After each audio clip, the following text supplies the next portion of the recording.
Belisarius Cawl, Archmagos Dominus of the Adeptus Mechanicus, who is now 10,000 years old. He is one of the ruling lords of the priesthood of Mars. Cawl played a key role in the events of the 13th Black Crusade, the Celestinian Crusade, and the Terran Crusade. Alongside Ivrain, he resurrected Primarch Robut Guilliman, who became the Lord Regent of the Imperium. Additionally, Cawl is responsible for the creation of the Primaris Space Marines, numerous new Imperial technologies in the field of weaponry, and the triumphant success of the Indomitus Crusade. Now we will tell you more about him, and you will understand why he can be called one of the greatest servants of mankind. Bounding into battle on numerous metallic legs, Belisarius Cawl is a nightmarish amalgam of flesh and machine beneath the red robes of Mars. Millennia of excessive self-enhancement have turned Cawl into a grotesque being, whose outlandish body towers several times higher than an ordinary human. The Archmagos Dominus can unleash firepower capable of destroying tanks, while panicked retaliatory fire bounces off a humming power field. Many of Cawl's appendages end in glowing synergistic weaponry, piston-driven claws, and dangerous armaments capable of prying open a tank like a tin can. Beneath his hood lie unified ocular lenses, whose insect-like gaze mercilessly identifies every weakness of his prey. Cawl, being a master of diverse binary code of lingua technis, can breathe new life into the machine's spirit or stop its reactor heart with a single phrase. His greedy grasp reaches for any secret, and anyone who tries to deprive Cawl of his coveted prize soon finds themselves reduced to hot ash, scattered by the wind. Archmagos Dominus Belisarius Cawl remembers the times of the Horus heresy, although it is unknown how he managed to live so long. Even the most advanced rejuvenation and augmentative systems cannot normally sustain the organic human mind over such a long period. The tech priest served Mars and the machine god in the capacity of Forge Lord and Lexico Arcanus, but his true mastery is revealed in his role as a Magos Biologis. It can be said with a clear conscience that the ancient Archmagos Dominus has forgotten more knowledge, especially regarding genetics, than the most gifted scientists could ever hope to grasp. Cawl was born on Mars at the beginning of the 31st millennium. He was created in the birthing facilities of Xanthiterra, controlled by Magos Biologis Hamareth. Like most Martian children, he was vat-born, and at the time of his birth already was physically and mentally a young adolescent. However, unlike most Martian children, he was able to speak normally at the time of his birth, a result of absorbing more fully the data uploaded into all Mechanicum fetuses while he was gestating. The first confirmed appearance of Cawl in Imperial history occurred during the Horus heresy, when he was a tech acolyte on the Mechanicum world of Trisolian A4 in the Trisolian system. He was trained under the Magos Domina Hester Aspertia Sigma, who considered himself an expert in the art of soul fusion. Essentially, this was nothing more than the digital duplication of the mind and personality of another being, with the ability to merge them with others using cybernetic implants. At that time, Cawl's best friend and closest companion was his fellow tech priest, Friedrich Adam Ship Kuvo. Belisarius was the only student mastering the technology of soul fusion. He revered the Emperor as the Omnicia, according to the theological stance of the Orthodox Mechanicum, yet he disagreed with most of the other organizational dogmas. Cawl believed that the true pursuit of knowledge lay in the striving for new technologies, rather than the ritualized and mindless maintenance of the Imperium's existing technological base. The tech priest believed in the superiority of the human form, as taught by the Emperor, and rejected many of the conspicuous cybernetic modifications commonly employed by other tech priests. Nevertheless, at the same time, the young Cawl secretly subjected his brain to forbidden surgical enhancements to augment his mental capabilities. During the attack on the Trisolian system by traitor forces led by Horus himself, Cawl was betrayed when his mistress Hester Aspertia Sigma defected to the service of the War Master.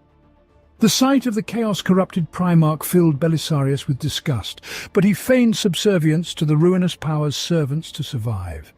Later, in the battle to reclaim control over Trisolian A4, Cawl and Friedrich Adam Ship Cuveau managed to kill Aspertia Sigma Sigma for her betrayal, after which they fled from the system. Before escaping, Belisarius fused his own mind with the intellectual core of Aspertia Sigma Sigma, thus acquiring her mastery in soul fusion and cloning. Cawl and Friedrich managed to escape from the Trisolian system and find refuge on Terra, where Cawl had been recalled under a pretext by Ezekiel Sedaine, the brilliant geneticist and the second director of the biotechnical division, whose main task was creating and improving the genetic lines of the Legiones Astartes. In reality, Sedaine was so old that even rejuvenation treatments were no longer extending his life.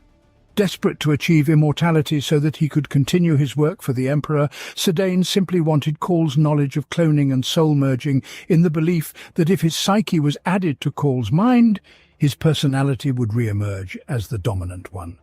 To this end, he ordered his servant named Altrix Herminia to shoot Friedrich. The geneticist promised to restore the life of Cawl's companion if the tech priest agreed to use the soul fusion technology to merge their consciousnesses within Belisarius's body. In this way, Sedaine would be able to live forever. However, after the completion of the fusion procedure within the shared consciousness of the geneticist and the tech priest, the personality of Cawl, rather than that of Sedaine, ultimately prevailed. Upon awakening, Cawl experienced the old memories of the geneticist of how he first encountered the Emperor of Mankind during the early stages of the Unification Wars. When the Emperor saw the geneticist, he addressed him as Belisarius Cawl, and not as Sedaine. Thanks to his powerful psychic abilities, he foresaw the ultimate fate of Sedaine hundreds of years before it transpired. In these memories, the Emperor explained to the Cawl of the future that it was the tech priest's responsibility to continue his work. Cawl must not cease his efforts, even when he believes he has betrayed everything the Emperor fought for. The very thought of betraying the Emperor horrified the young Belisarius. Following the conclusion of the Horus Heresy, Robert Guilliman, who had become the first Lord Commander of the Imperium, ordered Cawl to accomplish two things should the Primarch fall. The first was the creation of a set of life-sustaining armor known as the Armor of Fate. The other was the preservation of the Emperor's sword, the blade given to Guilliman by the Master of Mankind himself, and which contained a fragment of his divine power.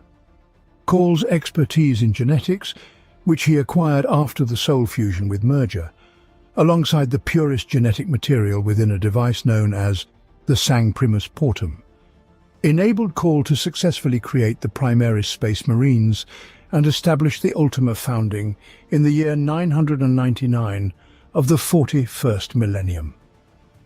This achievement marked the culmination of his 10,000-year endeavor to perfect the Emperor's creation. However, over the course of the intervening 10 millennia, Cawl had profoundly changed. The tech priest, who once despised the extensive cybernetic augmentations used by other tech adepts, began slowly altering his body, and eventually Belisarius became more machine than man. He began to combine more psyches within his own cybernetic intelligence core, using the soul-merging technology. Ultimately, the Archmagos transformed into an entity composed of an intricate weave of souls, rather than a coalition of minds. Additionally, Cawl began to lose his memory as he was forced to purge his intelligence core of data approximately every 500 standard years due to its limited capacity. Despite the memory loss, Cawl underwent mind-wiping twice, not to mention frequent data purges. He remains a tech savant, a genius at the forefront of whatever field to which he turns his mind. Even within the ranks of the Adeptus Mechanicus, where artificial devices extraordinarily enhance intellectual abilities and extend lifespans, such a level of knowledge in various disciplines is exceptionally rare. The priesthood of Mars bestows such individuals with the title of the prime conduits of the Omnicia, or Dominatus Dominus, Master of Masters. Among all currently living holders of such a title, Cawl is the most active in his endeavors. Cawl dedicates himself to a multitude of projects, his mind leaping from the construction of Mars' largest macromag cannon to perfecting his stasis fieldwork, or to the endless experiments he conducts within his city-sized laboratories housed in Mars' extensive underground complexes.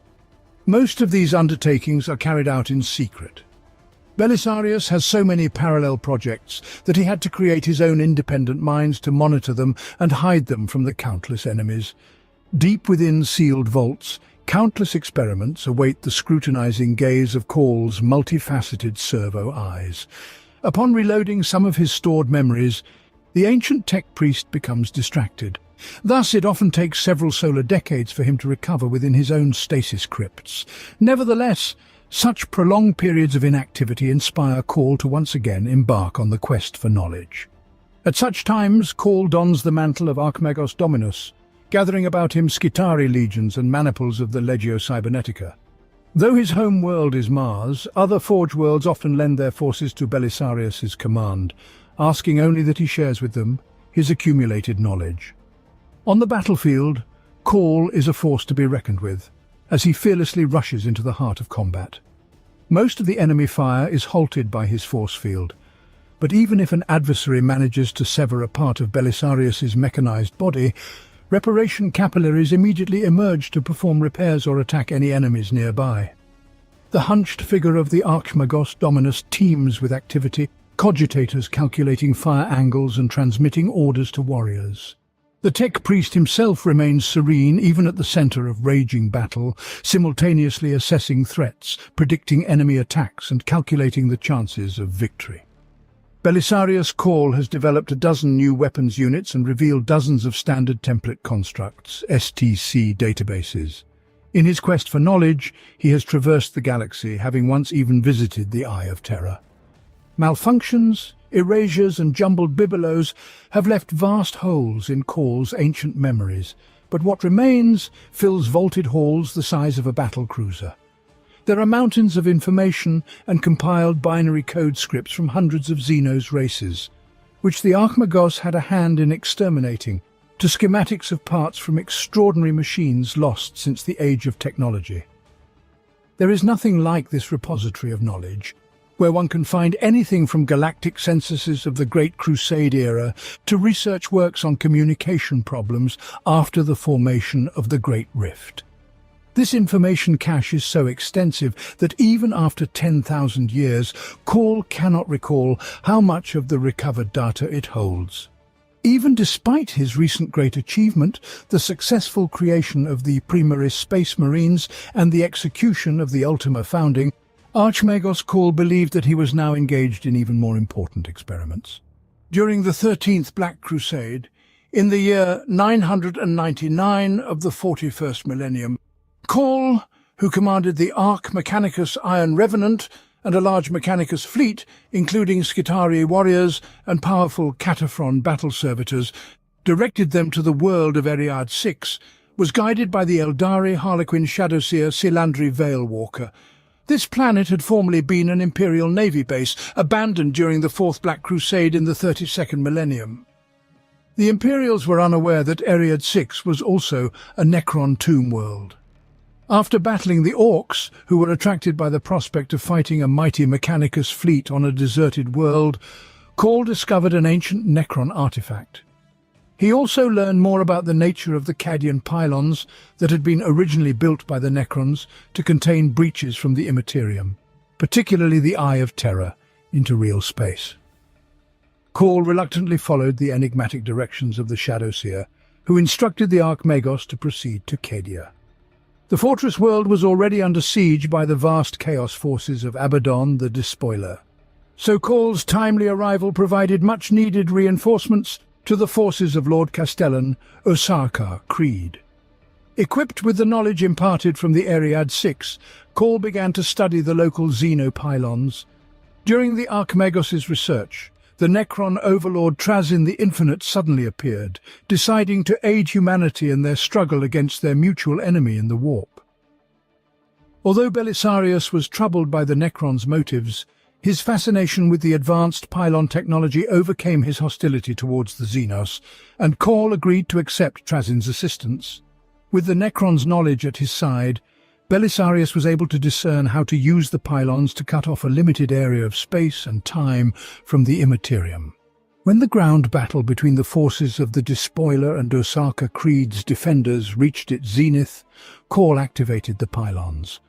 The Necron technology worked as expected, severing Cardia from the warp, banishing the roaring demons of chaos, reducing the size of the Eye of Terror, and granting the defenders hope for a miraculous victory.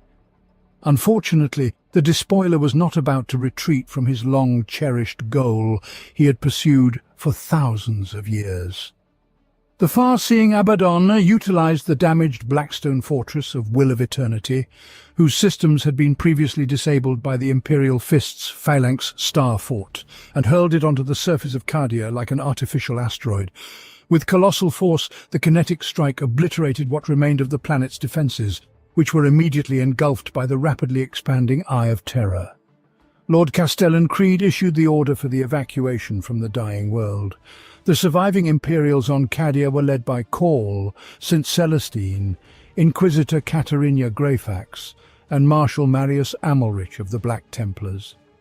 These forces, which came to be known as the Celestinian Crusade, utilized the Void ships at their disposal, including the Iron Revenant, and saved 3 million people from Cadia. Due to the boiling instability and the warp in the region of the Cadian Gate, entering the webway was impossible, so the Imperial fleet had to flee through the entire Cadian system at sublight speeds. With Chaos war fleets on their tail, the largest and most powerful capital ship of the Imperials, the Iron Revenant of Cawl, heroically sacrificed itself in battle against Abaddon's flagship, the Vengeful Spirit, so that the remaining part of the Celestinian Crusade could reach Clysus, the nearest icy moon of the world, Kasserholm. The Iron Revenant's loss was not in vain, as the arrival of the Inari, emerging from a hidden webway portal on Clysus, saved the surviving Celestinians from chaos and the harsh Arctic conditions. Despite the loss of their flagship, Cawl managed to salvage its most valuable cargo, the armor of fate necessary for the resurrection of the Primarch Robut Guilliman. The Eldari guided the Celestinians through the webway to the realm of Ultramar on the eastern fringes of the galaxy, though this region was also a target of fierce assault by the forces of the Despoiler. Despite initial suspicion, the Ultramarines delivered the Celestinians to Macragge. In the fortress of Hera, Cawl finally revealed the nature of the artifacts from his auto-reliquary.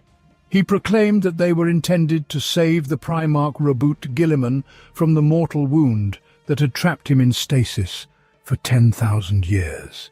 Despite a powerful assault on the local Primarch's shrine by the forces of chaos, Cawl continued working with Yvraine to resurrect the Primarch. After Guilliman was released from stasis, he expelled the invaders from Ultramar and decided to journey to Terra through warp anomalies raging across the galaxy, the likes of which had not been seen since the Horus Heresy. Cawl joined the Primarch, his technological expertise and combat abilities assisting the Imperial forces of the Crusade in overcoming all obstacles and threats posed by the warp rift, known as the Maelstrom. Escaping from confinement in the Blackstone fortress held by the Red Corsairs, the survivors reached the Sol system via the webway and arrived in the Sol system at Luna. After being rescued by the fallen angel Cypher and the remains of the Harlequins, Cawl was one of the few Imperials to survive both the Celestinian and the Terran Crusades. The remaining forces of the Crusade helped defeat the Thousand Sons Traitor Legion and the demonic Primarch Magnus, the Red on the Luna, and then Cawl and his allies finally arrived at the Imperial Palace on Terra. There, before the Eternity Gate of the Inner Palace, which led to the Emperor's throne room where Guilliman met his father for the first time in 10,000 years, Cawl spoke to his Mechanicus colleagues and the Primarch himself. His words were shrouded in mystery. Archmagos mentioned some secret agreements on the Red Planet and long work finally nearing completion. Satisfied, Cawl left Guilliman and returned to his forge on Mars to oversee the completion of the projects. Essentially, Cawl's work on Mars was nothing less than an attempt to improve upon the creation of the Emperor himself. For 10 standard millennia, Archmagos Dominus had been striving to accomplish another task given to him by Primarch Robut Guilliman, before he was mortally wounded by the demonic Primarch Fulgrim, who had followed the heresy of Horus, the creation of a new legion of superhuman warriors. In the time after the Terran Crusade, the Imperium was on the brink of collapse as chaos threatened to utterly destroy it, but Cawl managed to finish his project. The Primaris Space Marines were a new generation of superhuman warriors that Cawl had been developing on Mars for 10,000 years. The starting point for the new Astartes development was the genetic template of the Space Marines that the Emperor had originally created for his Great Crusade. The Primaris Space Marines are larger, stronger, and faster than regular Astartes. They were forged during the so-called Ultima founding in the year 999 of the 41st millennium, as new heroes for the darkest age in the history of the Imperium of Man. These warriors are the next step in the evolution of the Emperor's Angels of Death, a timely reinforcement for the Emperor's army. By Cawl's command, new equipment was forged on Mars for them, such as Mark X power armor, combining the most effective elements of pre-Horus Heresy armor with recent advancements in power armor, bolt rifles, an advanced version of the iconic Astartes weapon, plasma incinerators, Redemptor dreadnoughts, the Overlord gunship, and repulsor grav tanks. These warriors joined the indomitable crusade called by Guilliman to push back the forces of chaos and liberate scattered bastions of Imperial space. Guilliman created new chapters of Space Marines, composed entirely of Primaris Marines, while others he assigned to existing chapters. Many chapter masters gladly welcomed the Primaris into their ranks, rejoicing in the new reinforcements.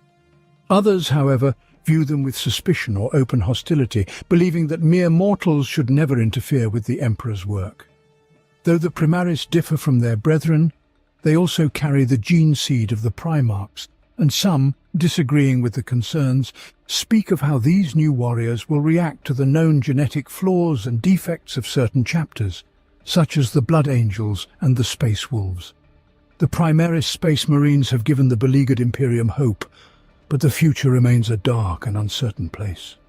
After the first century of the 42nd millennium, when the unstoppable crusade was nearing its inevitable conclusion, Cawl was granted full freedom in the realm of technological discoveries that could help the forces of the Imperium finally repel the tides of chaos. Cawl was permitted to use new technologies and configurations of ancient devices to refit Guilliman's flagship, the Macragge's Honor.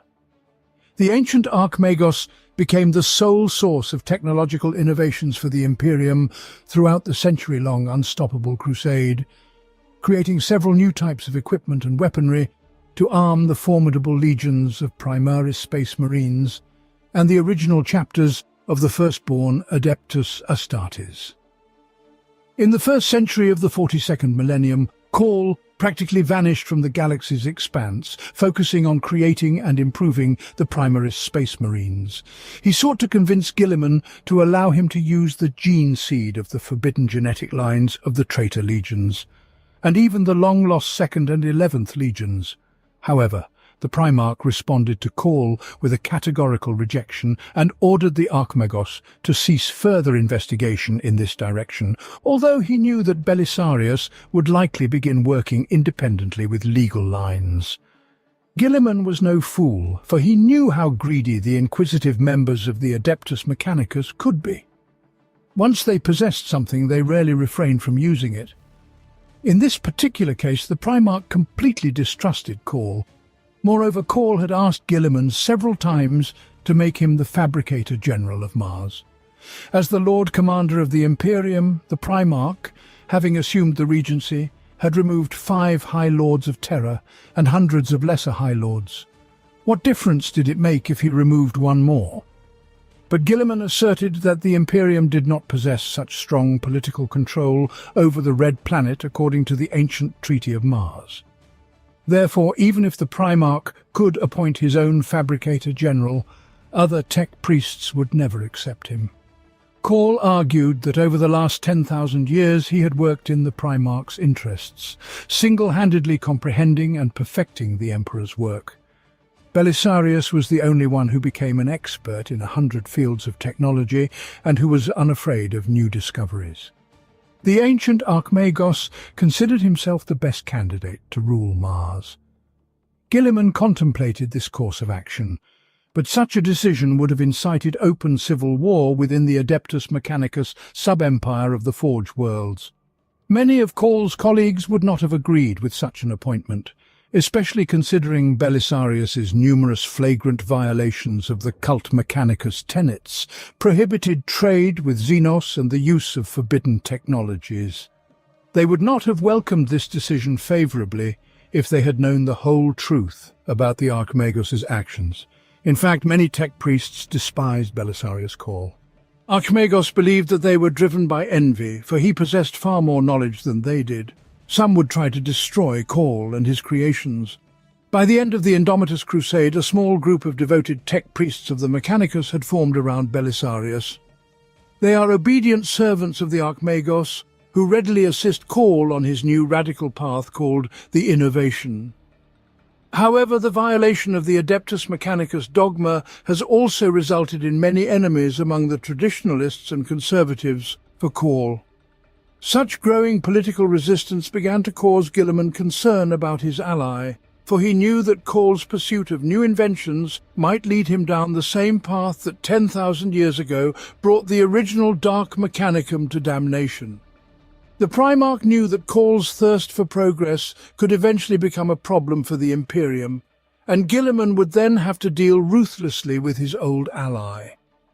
To aid in achieving his goals and to focus on further research and the rediscovery of lost technologies, Belisarius created an artificial intelligence device known as Cawl Inferior. It is secretly located deep within the innards of Guilliman's mighty ancient flagship, the Macragge's Honour. The device is hidden inside a chamber that only the Primarch is permitted to enter.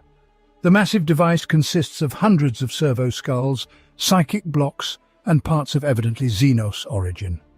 When communicating with the Lord Commander of the Imperium, it flawlessly mimics Cawl, though it insists that it and the Archmagos are entirely different entities. Cawl Inferior strives for simple human interaction to ensure Guilliman is comfortable in its presence, thereby reducing the tension between Cawl and the Imperial Regent. Although Cawl has lived for 10,000 years, the changes to support the Archmagos' mind have distorted his body at the expense of most of his humanity. Belisarius' emotions have become ghosts within the mechanism of Cawl Inferior, which barely reflects them. Surprisingly, in the emotional expressions of this soulless machine, elements of biting humour occasionally emerge. The information conveyed by Cawl Inferior to Guilliman is essentially built into the device's structure. Certain reactions unlock access to coded messages. The device's creator endowed the machine with numerous scenarios which he, in his great wisdom and genius, had calculated mathematically. Cawl Inferior modifies these messages to give them relevance in light of current circumstances. The device's program is embedded initially. The interconnected brains and logical mechanisms occupying most of the chamber contain everything that may relate to the task set by Guilliman and Cawl. Inside Cawl Inferior, all possible outcomes are present.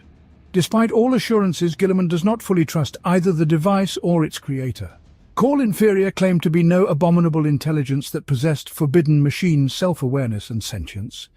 The entity's responses were not spontaneously generated, but predetermined by Cawl before its construction, and it violated none of the Adeptus Mechanicus's or the Emperor's technological prescriptions, since the servitor brains that partially made up the Cawl Inferior's being were organic in nature and thus sanctioned for use. Guilliman believed that Cawl Inferior might be a true machine intelligence disguising itself as a non-sentient device.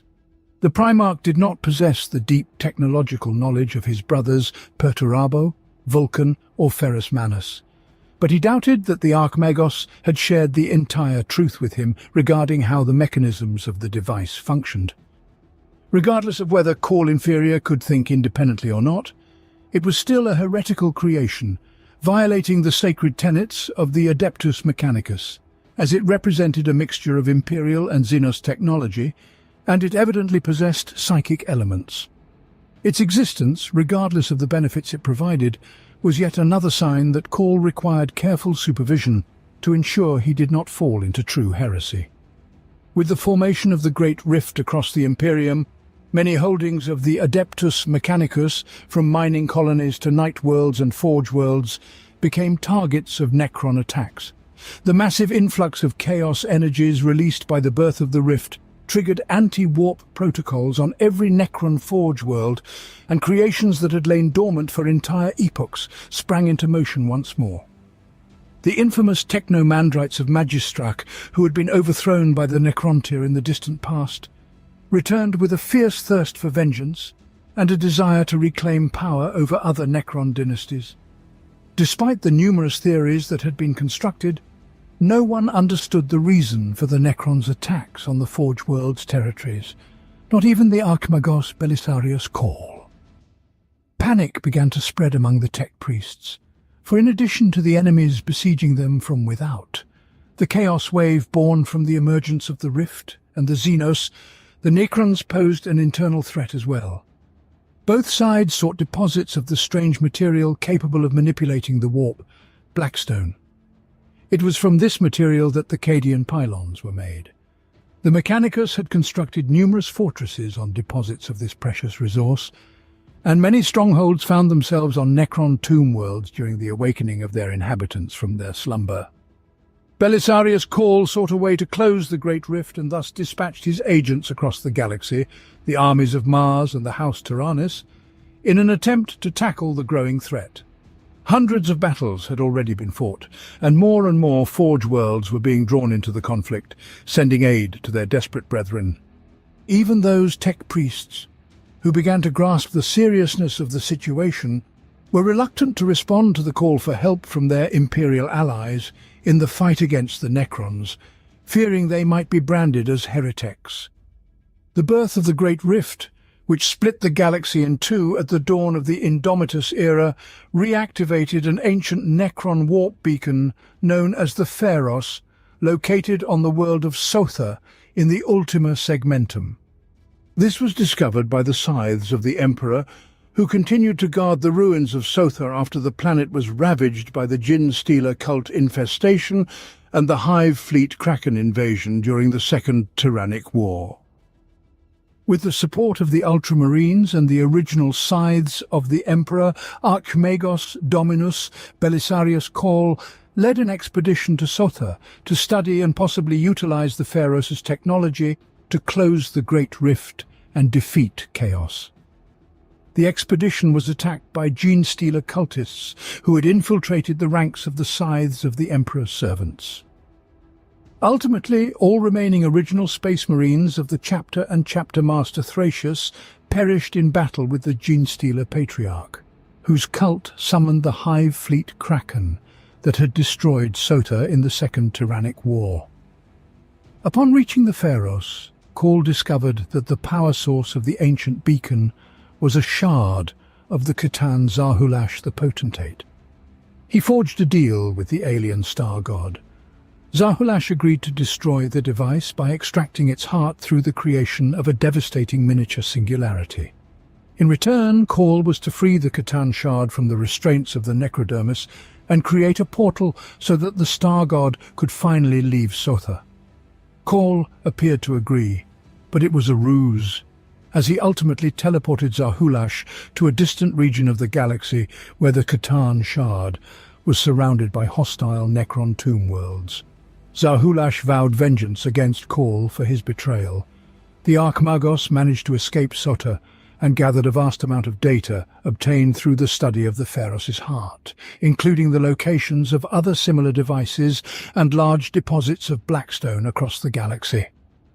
Cawl hoped to use the acquired information to develop a technological solution capable of sealing the Great Rift once and for all. The agony of electrical discharges that disable their electronic or mechanical systems was unbearable. The power axe is a power weapon, taking the form of a single or double-edged battle axe. Power axes vary in length and construction and are made from various materials, but they are usually adamantium. When the power field, which is typically controlled by a mechanism on the handle, is activated, the blade is surrounded by a lethal corona of destructive energy. This field allows the blade to cut through flesh, bone, and most types of armor with equal ease, making the power axe an extremely effective weapon for close combat. Hissing and slithering like a nest of mechanical snakes, the mechadendrite hive engulfs the foe in dozens of steel tendrils. Lashing, stabbing and throttling, the mass of mechadendrites bloodily disassembles its victims with horrific speed. The tech priests of the Adeptus Mechanicus take the evaluation and employment of battlefield resources very seriously. So much so that many continue this work even after death, in the form of servo skulls designed for tactical analysis. Streams of binaric code relay information about the enemy's weaknesses and strengths in battle to their masters.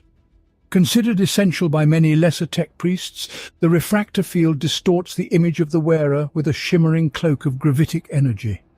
Incoming attacks that strike the field will be refracted into multispectral electromagnetic bursts that dissipate harmlessly. The field, although less reliable than that generated by a Belisarius, can stop even the most powerful directed energy attacks, such as lascannon and plasma gun fire. No matter how Archmagos's later life turned out, it is safe to say that he did more for the Imperium than any other living mortal. His motives are sometimes obscure, but there is a recurring theme, a love for humanity and a desire to free it from the shackles of ruinous powers. If Cawl succeeds, then he is a man for whom the dark gods will no longer rule the galaxy over the human race. It remains to be seen whether Belisarius Cawl has the fortitude.